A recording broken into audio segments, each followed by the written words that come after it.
Sir എന്തിനാ ഇങ്ങനെ ദേഷ്യപ്പെടുന്നെന്ന് എനിക്ക് മനസ്സിലാവുന്നില്ല. ചെയ്യാവുന്ന ദ്രോഹങ്ങളൊക്കെ അവരോട് ചെയ്തിട്ട് മതി, നിർത്ത്. അവളോട് ചെയ്ത ദ്രോഹത്തിന്റെ കഥയൊന്നും ഇനി വിളമ്പണ്ട. അവളുടെ ക്യാരക്ടർ എന്താണെന്ന് എനിക്ക് നന്നായിട്ട് അറിയാം. എനിക്കും ആളുകളുടെ പെരുമാറ്റം കണ്ടാൽ മനസ്സിലാവും സർ. എനിക്കും മിത്ര മാഡത്തിന്റെ ഭാഗത്ത് ഒരു കുഴപ്പവും തോന്നിയിട്ടില്ല. ഈ വീട്ടിലേക്ക് അവളെ വിളിച്ചു വരുത്തിയത് ആരാ? അമ്മയല്ലേ? അമ്മ ഒരു കാര്യം ചെയ്യുന്നുണ്ടെങ്കിൽ അതിന്റെ ഉദ്ദേശം എന്തായിരിക്കും?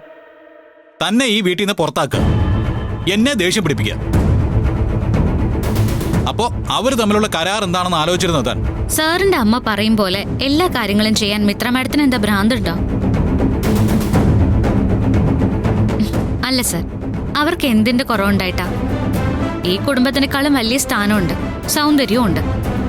പിന്നെ അവരെന്ത് തട്ടിപ്പറിക്കുന്ന സാറ് പറയുന്നേ? നന്ദിനി, താൻ വലിയ ബുദ്ധിമതിയാണെന്ന് ചിന്തിക്കരുത്. മിത്ര ഈ വീട്ടിൽ വരുന്നതും സംസാരിക്കുന്നതൊക്കെ അപകടം തന്നെയാണ്. ശരി, അങ്ങനെ എന്തെങ്കിലും അപകടം വന്നാൽ അത് ഞാൻ സഹിച്ചോളാം. എനിക്ക് മിത്ര മാഡത്തിനോട് ഇഷ്ടമുണ്ട്, അവരുടെ അവസ്ഥയിൽ സങ്കടമുണ്ട്. ശരി, മിത്രയാണോ എന്നെയാണോ തനിക്ക് കൂടുതൽ ഇഷ്ടം? പറ.